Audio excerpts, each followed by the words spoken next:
Hello po, greetings mga kababayan. Harinawa sa mga oras na ito, saan man kayo naroroon, kayo at ang inyong mga mahal sa buhay ay nasa mabuting kalagayan. Si Atty. Rogelio Wong po ito ng Batas Pinoy. Ang ating pong channel, isa pong legal aid public service program na inyong lingkod in collaboration with Integrated Bar of the Philippines, Manila Port Chapter. Alright, o bago tayo magpatuloy, I would like to announce na meron na po tayong ah, account po, page po sa Facebook.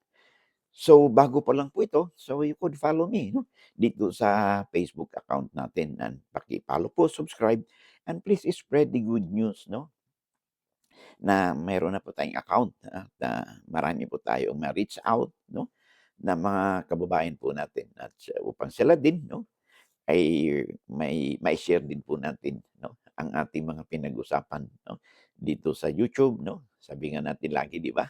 Lamang na ang may alam sa batas. Alright? So, by the way, I would like also to express my appreciation, sa mga viewers po natin, mga likers po natin, subscribers po natin sa YouTube.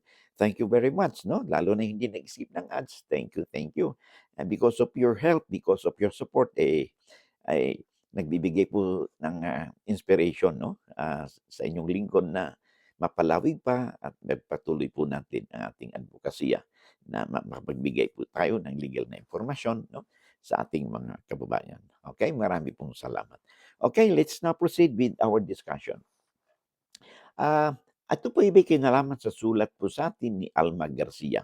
So, bago tayo pumunta dun sa kanyang sulat, ito may kinalaman kasi sa misconception, na hindi masyadong naintindihan na pag, ah, pag, pag ang ano ba, pagbayad ba ng amilyar sa munisipyo, 'pag nagpa-register ka, sa munisipyo, nagkaroon ka ng tax declaration certificate at narehistro, ay ibig bang sabihin nito, titulado na. So yun po ang gist nung sulat po sa atin, ni Alma Garcia. Okay, sabi na dito, "Good morning po attorney, ask ko lang po, kung ang lupa ay nakarehistro at nabayaran ang amilyar sa munisipyo, ibig po bang sabihin titulado na po ba ang lupa sa tao nakapangalan sa amilyar?"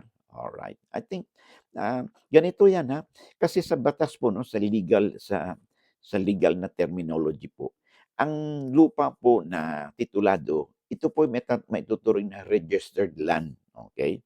So, paulitin po natin, sa batas po, sa legal na terminology, yung registered land refers to those those who are already titled, yun, kaya registered land. Okay. Now, ah, kaya yung hindi po walang titulo po, ang tawag po niyan is unregistered land. Katulad niyan, sa sulat mo sa atin ay nakapangalan yung amilyar. Ibig sabihin niyan, meron kayong tax declaration certificate kasi ang pinagbabasehan ng pagbayad ng amilyar or yung real property tax ay siyempre yung tax declaration certificate of its assessed value. So meron na ngayong tax declaration certificate. Pero ang tawag nito ay unregistered land pa rin. Bakit? Ito po ay hindi titulado. Okay? Ngayon, baka nagkaroon ng confusion kasi pag bumili tayo ng property o lupa, di ba? Whether it is titled or not, or registered or unregistered land, pag bumili tayo, kailangan iparehistro po yung ating deed of absolute sale or conveyances o namana natin doon po sa Register of Deeds. Okay? Kahit na titulado ito o hindi.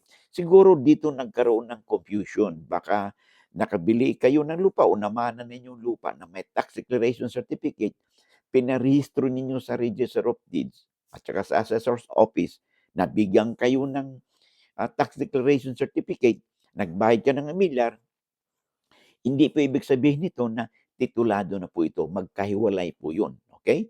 What you have is only a tax declaration certificate, which is the basis for the payment of your real property tax or your amilyar kada taon. So, hindi nangahulugan na porque meron na kayong tax declaration certificate, nagbayad ka ng amilyar at narehistro ang inyong bilihan, titulado na po ang lupa. Hindi po. Okay?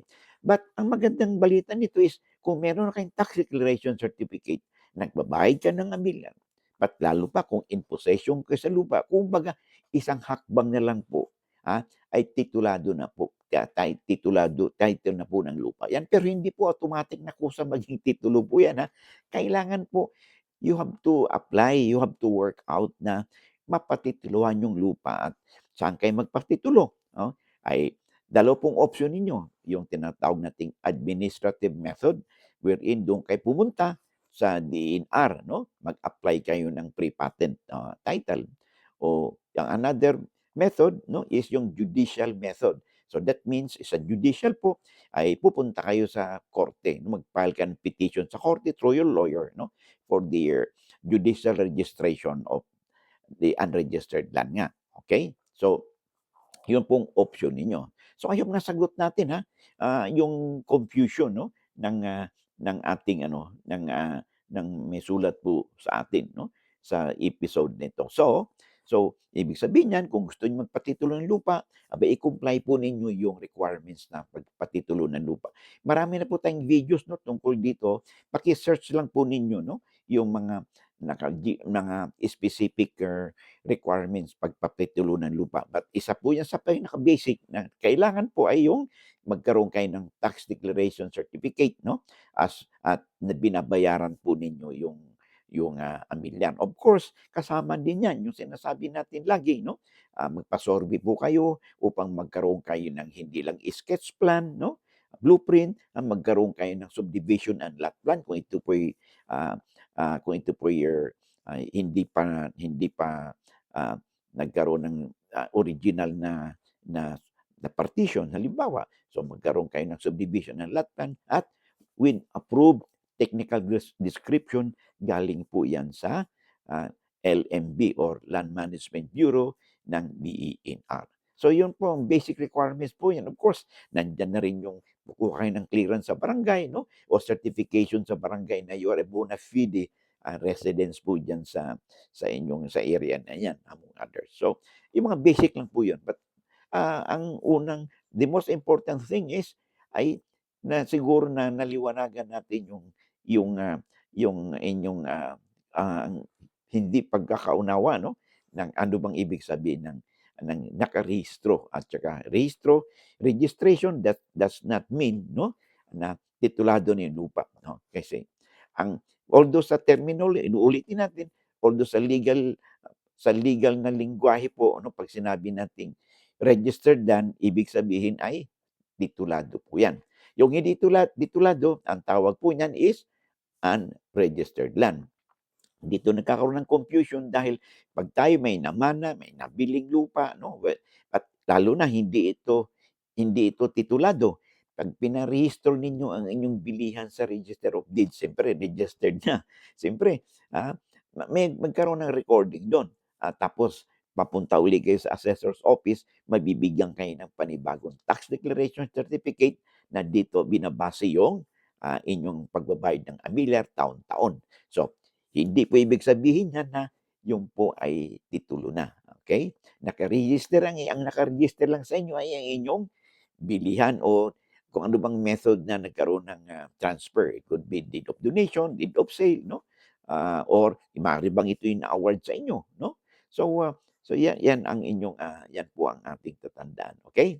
So I hope na bigyan po natin ng katugunan ang tanong sa atin ni Ms. Alma Garcia. All right. So sa kapapasok pa lang I would like again to reiterate I hope you don't mind na meron na po tayong ang Batas Pinoy po, meron na po tayong page sa Facebook, You could follow me there. At paki-spread out po yung good news sa inyong kaibigan, kamag-anak, kakilala po ninyo upang sila din po ay may-share din po natin ating napag-usapan sa ating mga videos. Sabi nga natin ay lamang na ang may alam sa batas. Alright? So, sa mga subscribers po natin, viewers and sharers and likers po natin sa YouTube. Marami pong salamat sa inyong pagtangkilik na sa inyong suporta. Ay from the bottom of my heart, talaga pong ina-appreciate ko po ang inyong ang inyong suporta. And sa mga viewers po natin na hindi pa nag-subscribe, and if you find our videos interesting and informative, hindi naman po siguro kalabisan 'pag ako po hihirit po sa inyo ni isang subscribe po, share, and like po 'no, sa ating mga videos. And of course, i-click din po ninyo yung notification bell upang sa gano'n, 'pag may mga updates po tayo, you'll be duly notified at wala po kayong mami-miss na episode. Hanggang dito lang muna tayo. Maraming salamat and I hope to see you again in the next video.